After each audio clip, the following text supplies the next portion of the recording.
A chuva martelava o teto metálico do meu carro com uma insistência doentia, um ritmo frenético que parecia querer perfurar a lataria e alcançar o topo da minha cabeça, enquanto os limpadores de para-brisa lutavam em vão contra um dilúvio que transformava o asfalto à minha frente em um espelho negro e ondulante.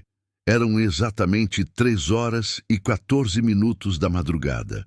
O horário em que o mundo parece prender a respiração. O momento em que a realidade se torna fina e os segredos da cidade rastejam para fora das fendas do bueiro.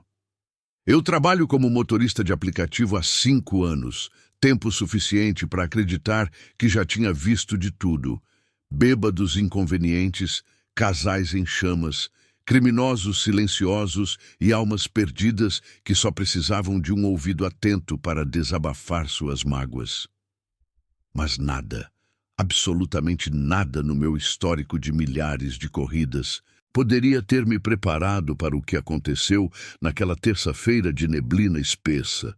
O aplicativo apitou, um som estridente que cortou o silêncio pesado da cabine como uma lâmina afiada, indicando uma chamada em uma zona industrial afastada, um lugar onde as fábricas abandonadas parecem esqueletos de gigantes esquecidos pelo tempo.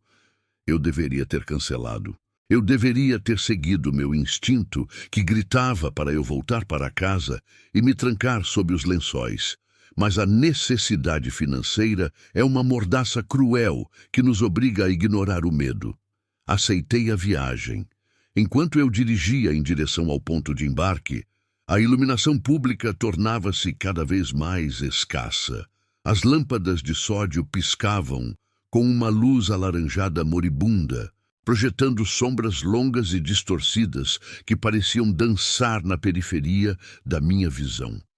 O endereço era um galpão sem numeração visível, rodeado por uma cerca de arame farpado enferrujada que rangia sob o vento uivante. Estacionei. O silêncio que se seguiu ao desligar o rádio era absoluto, quebrado apenas pelo estalar do motor esfriando e pelo tamborilar incessante da água no vidro. Então, o vulto apareceu. Ele não veio de nenhuma porta. Ele simplesmente pareceu se materializar a partir da escuridão densa entre 2 postes de luz apagados. Era um homem alto, vestindo um sobretudo que parecia absorver a pouca luz que restava no ambiente, e um chapéu que ocultava a maior parte de suas feições. Ele caminhou com uma elegância perturbadora. Seus passos não faziam som algum sobre as poças d'água, como se ele fosse desprovido de peso ou substância. Quando ele abriu a porta traseira, um frio súbito invadiu o veículo, um gelo que não vinha do clima lá fora, mas de algo interno, algo visceral, que fez os pelos dos meus braços se eriçarem instantaneamente.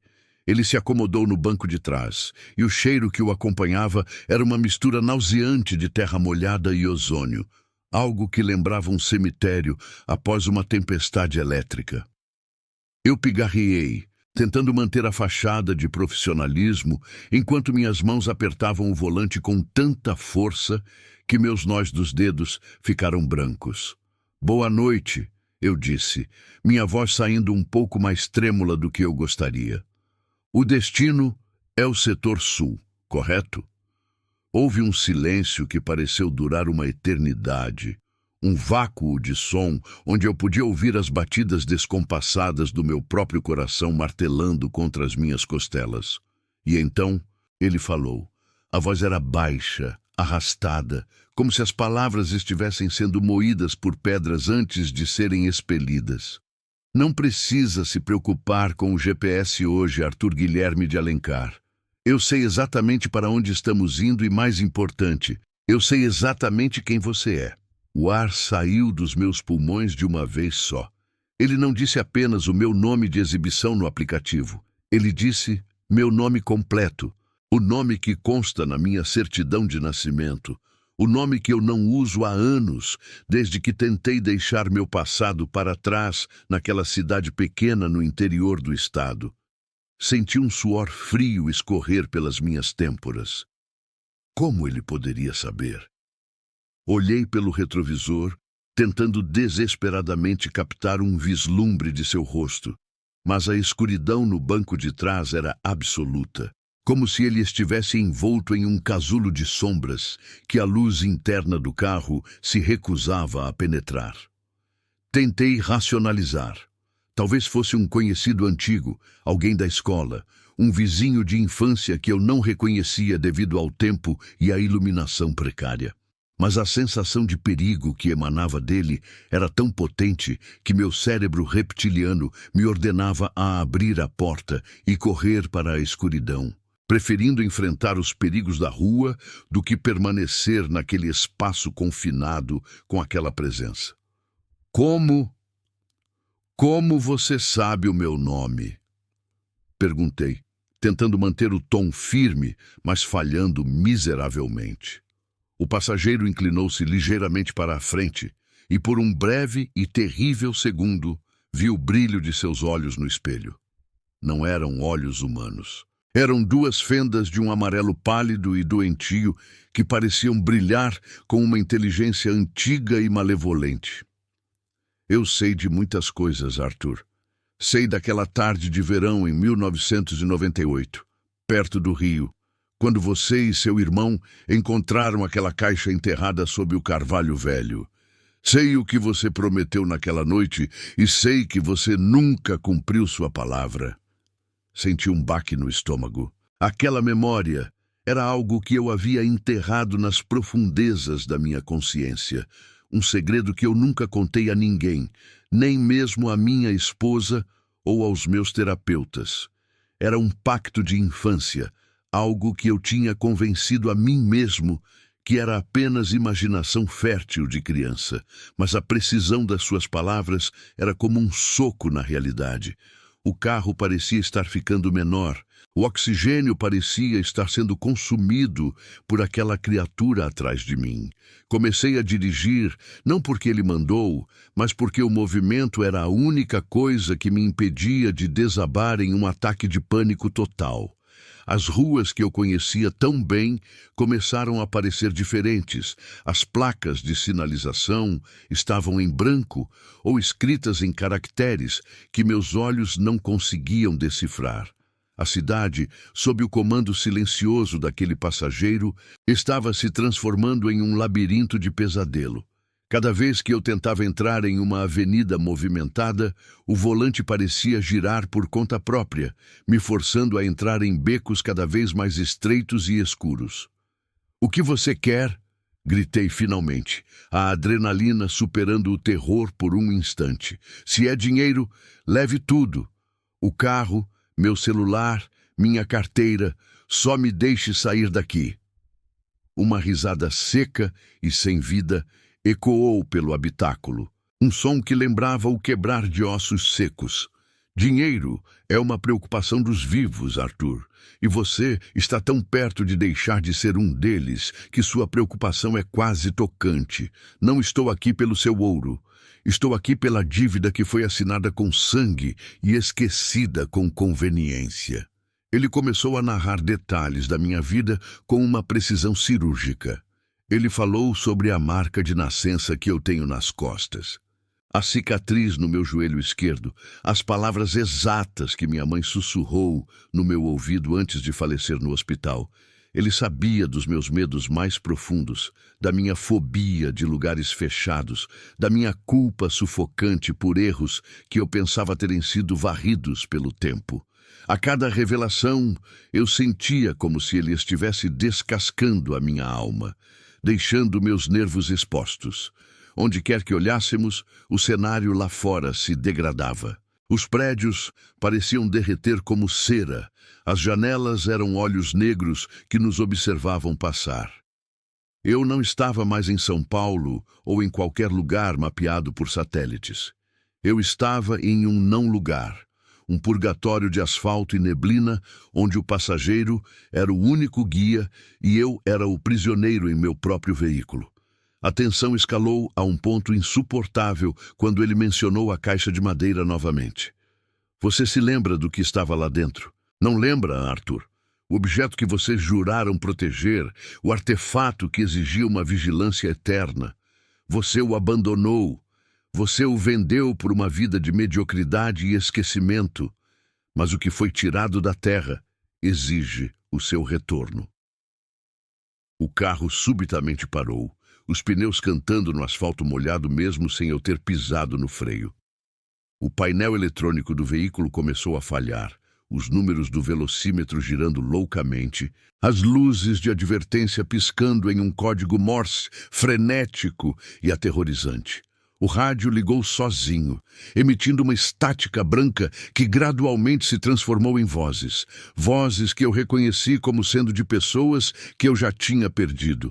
Era um coro de lamentos, chamando meu nome, pedindo ajuda, acusando-me de traição. O passageiro se aproximou do meu ouvido. Eu podia sentir o hálito frio dele, que cheirava a mofo e antiguidade. O tempo de ignorar o chamado acabou. O passageiro que já sabia seu nome não é um estranho, Arthur. Eu sou a consequência. Eu sou a sombra que você tentou deixar para trás quando mudou de identidade. E hoje nós vamos até o fim da linha. Olhei para o lado e percebi que a porta do motorista estava travada por dentro, não mecanicamente, mas como se estivesse fundida à lataria. Eu estava preso. Olhei para o retrovisor uma última vez e vi que o banco de trás agora parecia estar se expandindo, tornando-se uma escuridão infinita que ameaçava engolir todo o carro. O medo que eu sentia não era mais apenas pela minha vida, mas pela essência do que eu era. O mistério de quem era aquele homem e como ele possuía as chaves para os meus segredos mais sombrios era um abismo para o qual eu estava sendo empurrado.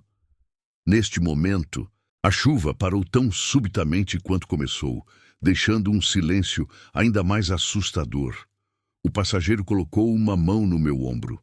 A mão era pesada, como se fosse feita de chumbo, e onde ele tocava, eu sentia minha pele queimar com um frio lancinante. Ele apontou para frente, para onde a estrada terminava abruptamente em um portão de ferro maciço que eu nunca tinha visto antes. Chegamos à primeira etapa. Ele sussurrou. O portão começou a se abrir com um rangido que parecia um grito de agonia.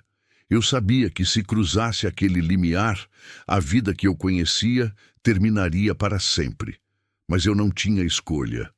O motor acelerou por conta própria e o carro começou a avançar lentamente em direção ao desconhecido.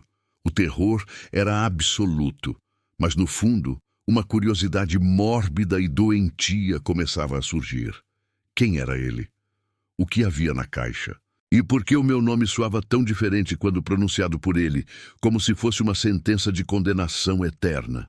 A jornada estava apenas começando, e as camadas de mentiras que eu construí ao longo de décadas estavam prestes a ser arrancadas uma a uma, revelando a verdade nua e aterrorizante que eu tanto temia enfrentar. Você quer descobrir o que realmente aconteceu naquele rio, em 1998, e por que o destino de Arthur está irrevogavelmente ligado a essa entidade das sombras.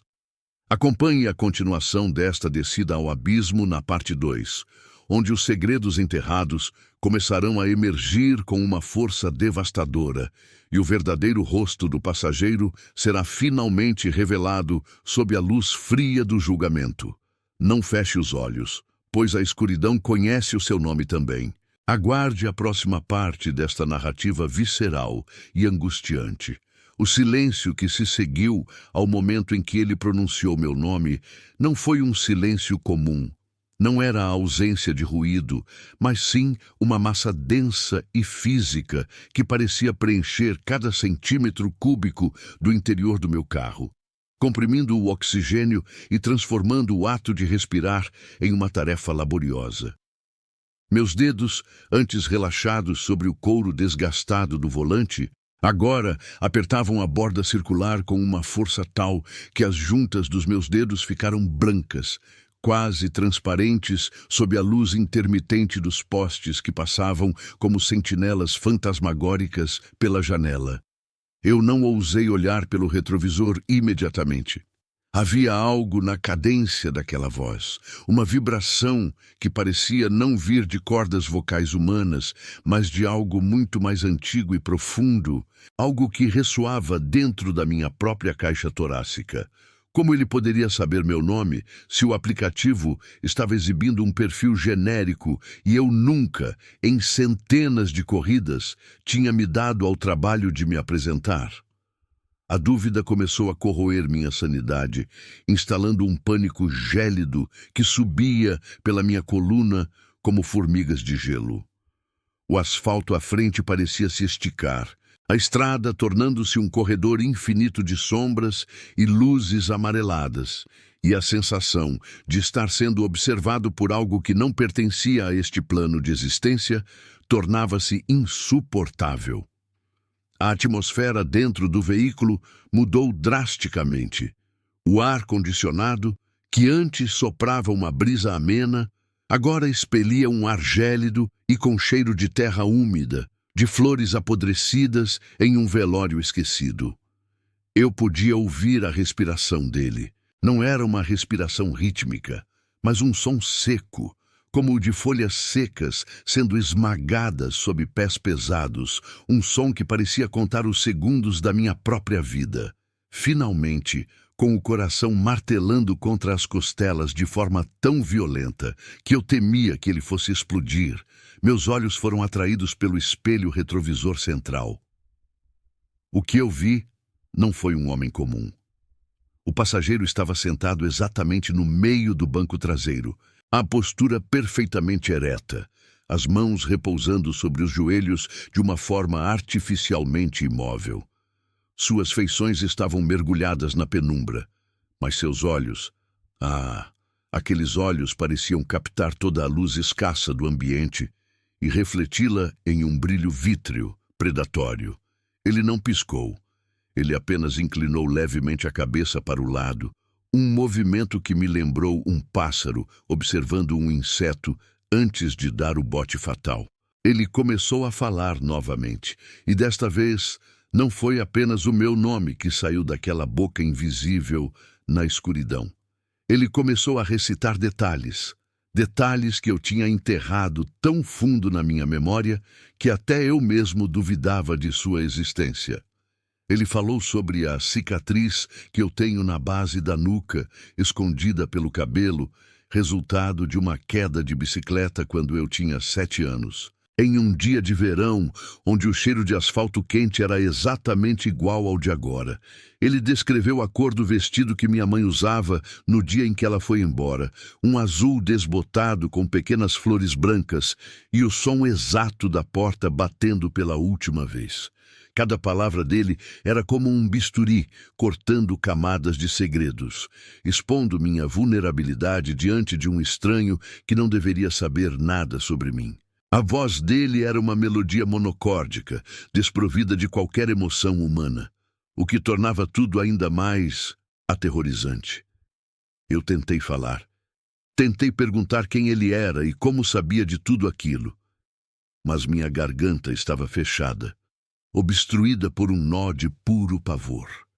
A cidade ao redor começou a se transformar.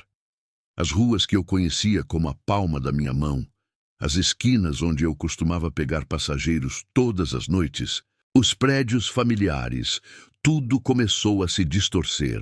As luzes dos semáforos piscavam em sequências impossíveis, alternando entre tons de vermelho e um verde doentio que parecia iluminar não a rua, mas a névoa que agora subia do bueiro. O rádio, que estava desligado, começou a emitir um chiado estático, uma cacofonia de vozes distorcidas e gritos abafados que pareciam vir de muito longe, ou talvez de muito perto. Tentei mudar de estação, mas os botões não respondiam.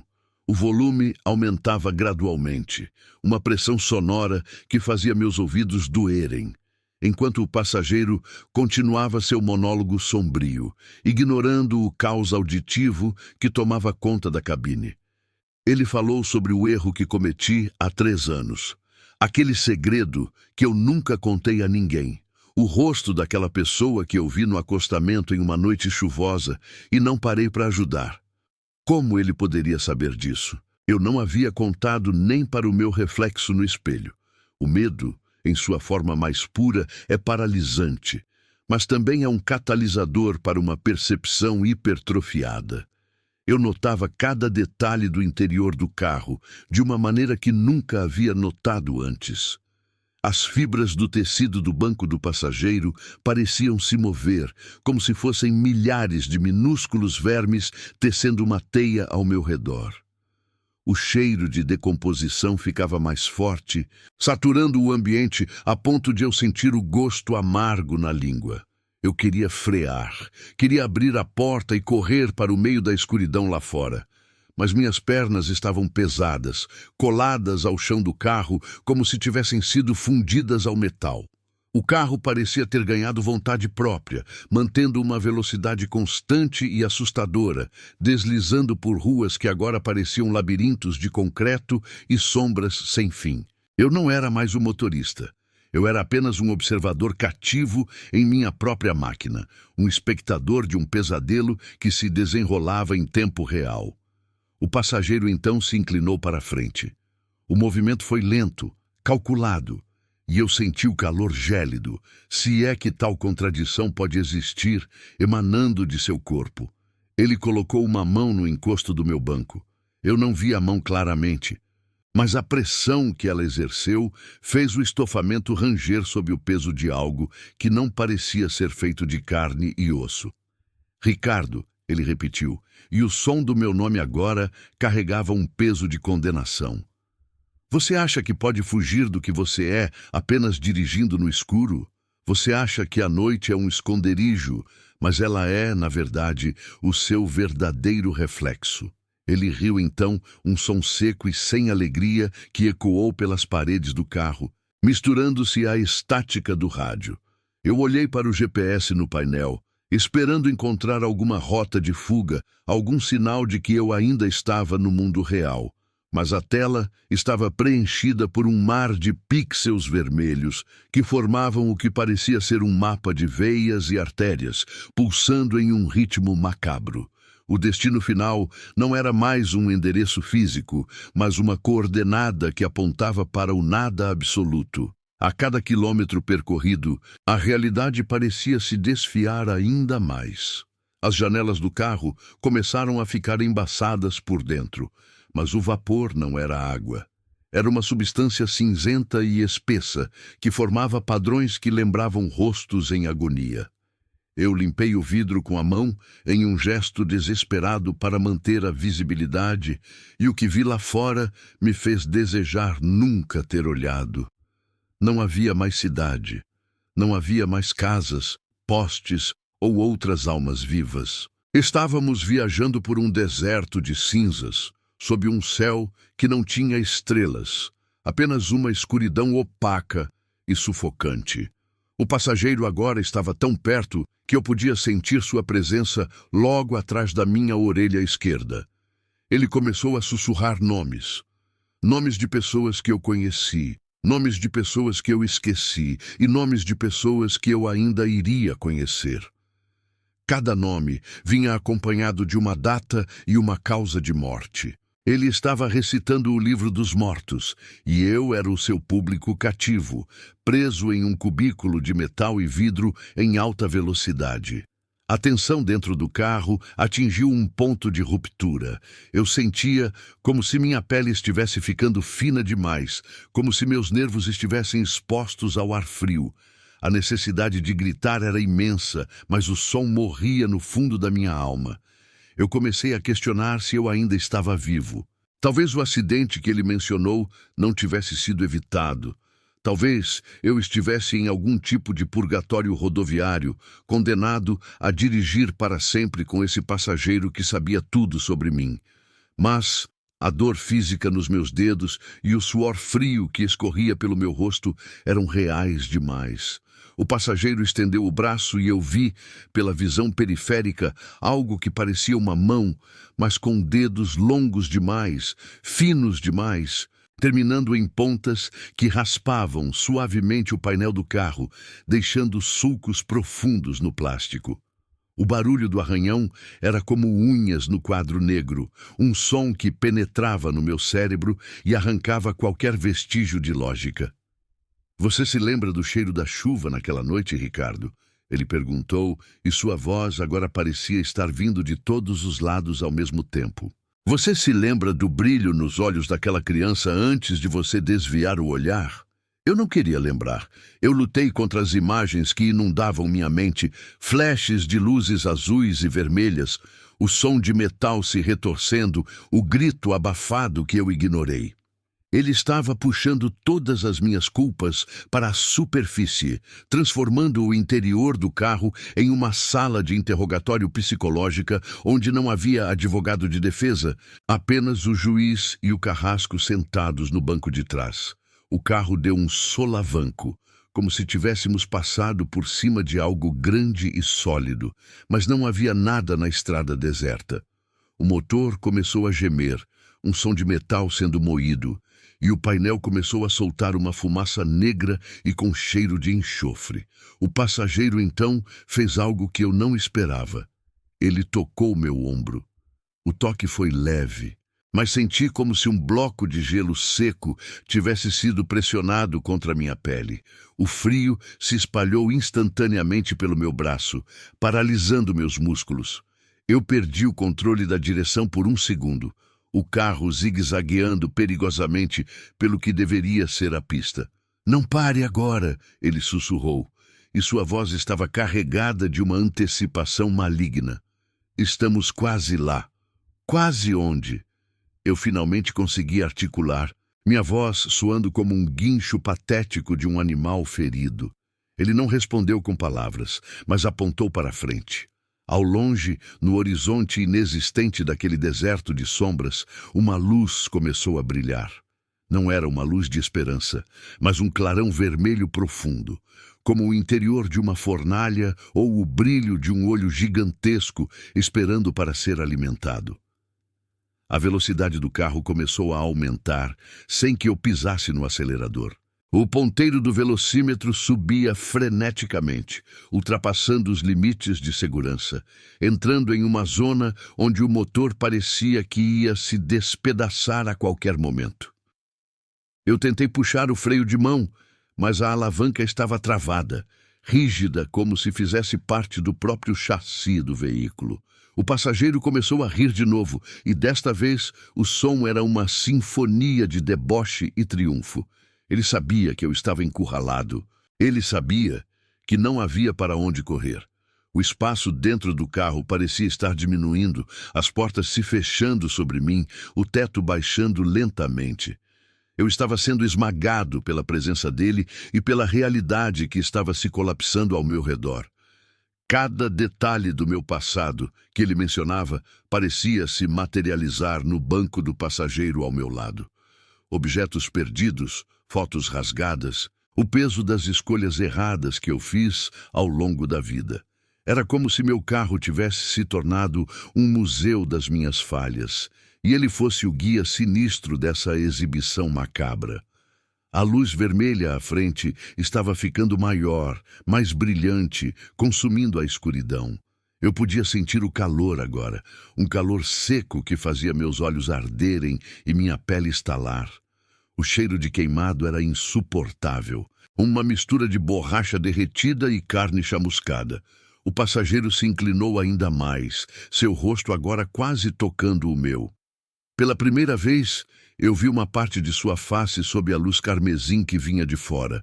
Não havia pele, apenas uma superfície lisa e acinzentada, como pedra polida. E onde deveriam estar os olhos, havia apenas buracos infinitos que pareciam sugar a própria luz. Ele abriu a boca e o que saiu de lá não foi voz, mas um sopro de poeira e tempo.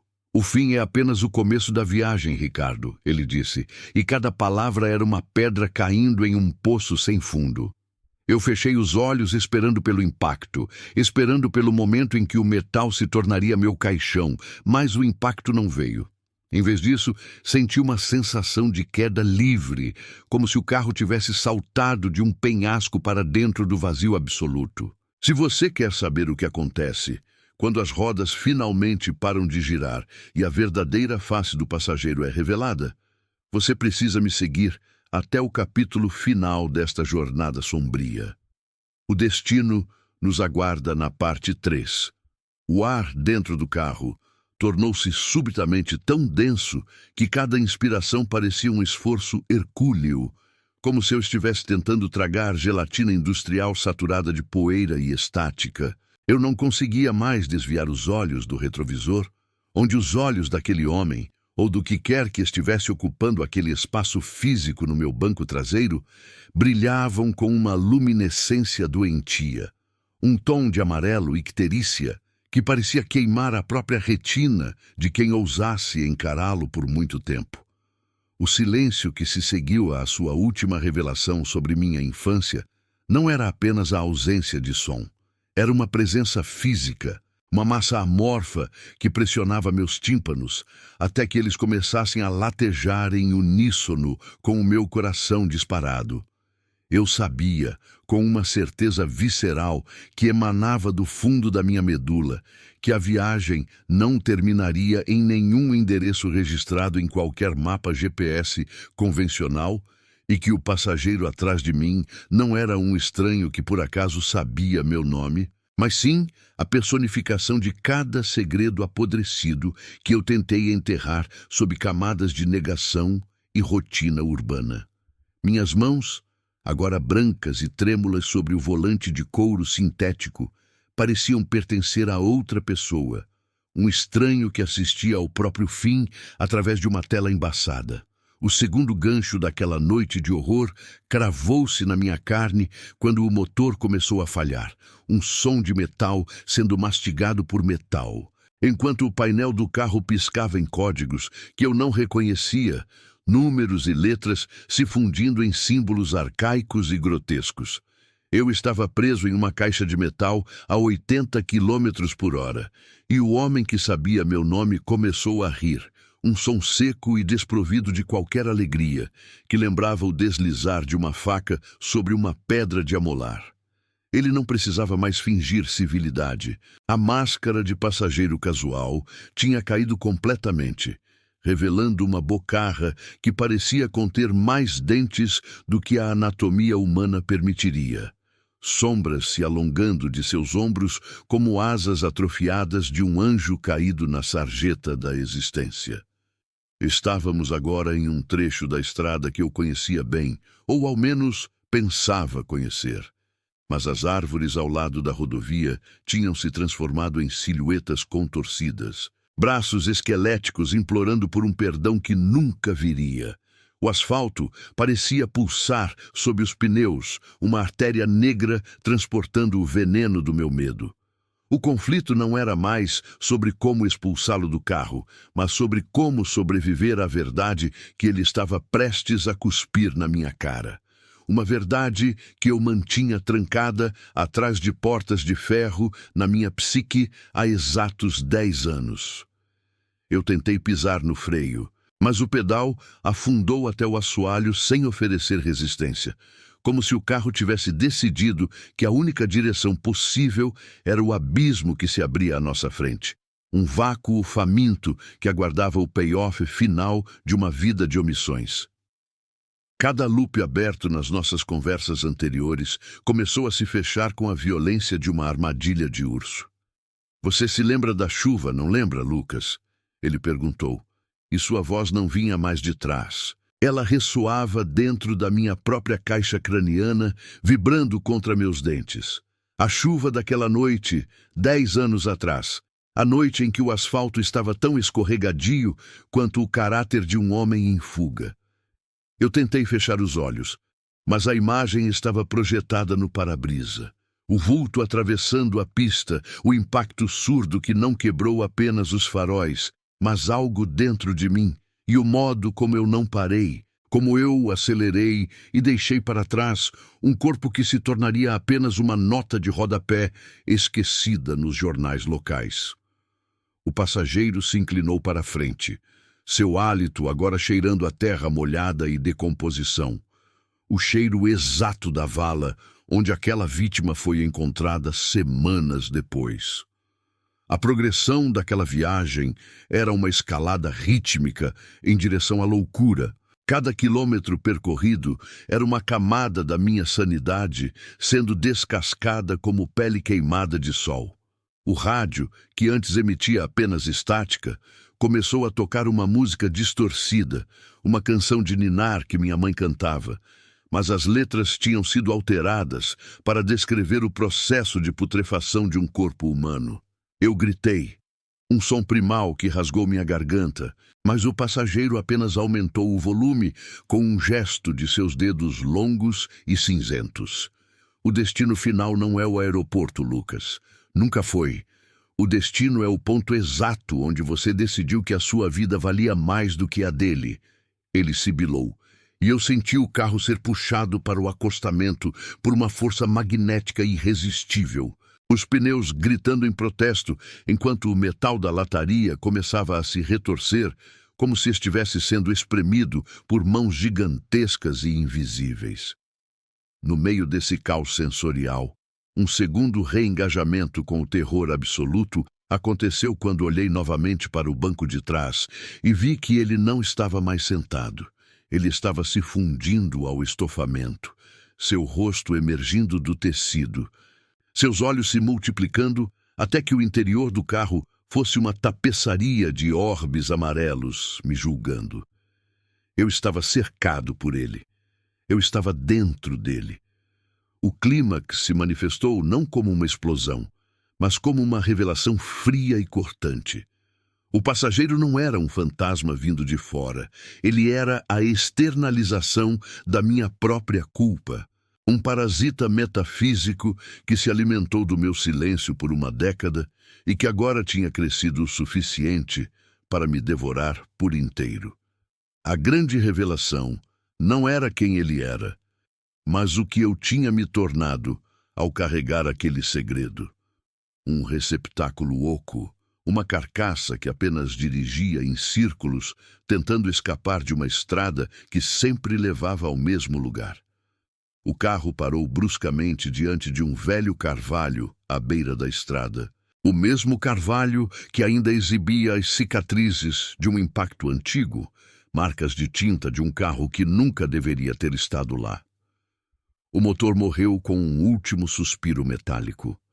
A escuridão lá fora era absoluta, uma parede de nada que engolia a luz dos faróis moribundos. O passageiro, agora uma massa de sombras e dentes que ocupava todo o espaço traseiro, colocou a mão no meu ombro. O toque não era quente nem frio, era a ausência total de temperatura, um vácuo térmico que sugou a vida de cada célula do meu corpo. Chegamos, ele disse, e a porta do passageiro se abriu sozinha, revelando não o asfalto, mas um abismo infinito decorado com os rostos de todos que eu já havia prejudicado, uma galeria de fantasmas esperando por sua vez de entrar no carro. A conclusão definitiva se impôs com a inevitabilidade das leis da física. Eu não podia sair do carro, e ele não iria embora. Eu percebi, com um terror que transcendia a morte, que eu agora era o novo passageiro.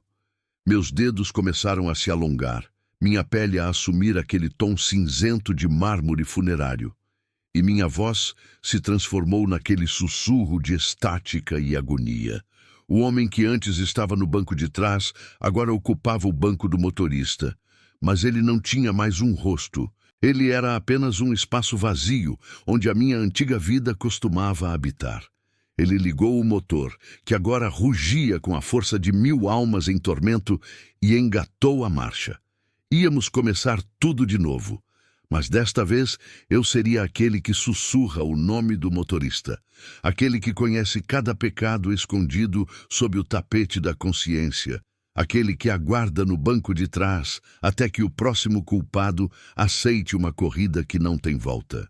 O payoff final veio quando vi, pelo retrovisor, o meu próprio rosto no motorista, Mas era um rosto desprovido de alma, uma máscara de carne vazia que estava prestes a buscar o próximo passageiro em alguma rua escura e chuvosa da cidade.